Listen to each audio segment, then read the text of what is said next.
Magandang umaga po. Hindi itinanggi ng dating nagtangkang kumandidato sa pagkapangulo na si Attorney Ellie Pamatong na may kinalaman siya sa pagpasok ng pampasabog sa parking area ng NAIA Terminal 3. Nakasuhan na ang tatlong suspect sa insidente pero iginit ng kanilang abogado na hindi sila mga terorista.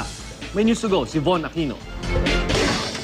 Ang mga naarestong sina Emmanuel San Pedro, Sunny Yohanon at Granger Guerrero, miyembro umano ng mga grupong Guardians at Yusafe. Sila ang sinasabing nasa likod ng mga natagpuang improvised incendiary device o IID sa loob ng nakaparadang sasakyan sa NAIA Terminal 3 noong Lunes. Sabi ni AFP Chief of Staff Gregorio Catapang, ang tatlo ay may kaugnayan kay Attorney Ellie Pamatong na nagtangkang tumakbong Pangulo noong 2004 at 2010 pero idineklarang nuisance candidate. Pamatong has been notorious for doing this thing.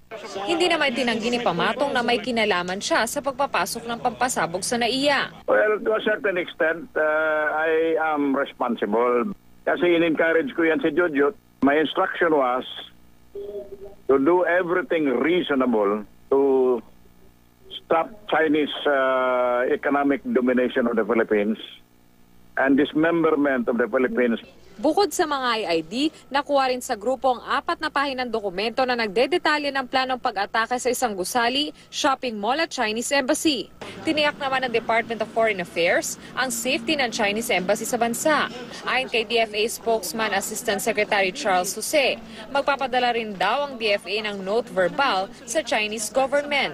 Pangungunahan na rin namin na i-assure ang Chinese Embassy na ito ay hindi official Philippine government policy to come after Chinese nationals and Chinese interests in the Philippines. Nasampahan na ng mga kasong illegal possession of explosive at illegal possession of firearms ng tatlo. Pero ayon kay Attorney Oliver Lozano, hindi terorista ang kanyang kliyenteng si Guerrero. Ipinahiram lang daw kasi nito ang kanyang revo sa isang kaibigang nagngangalang Norberto na makikipagkita raw sana sa kanya sa NAIA Terminal 3. Von Aquino, GMA News.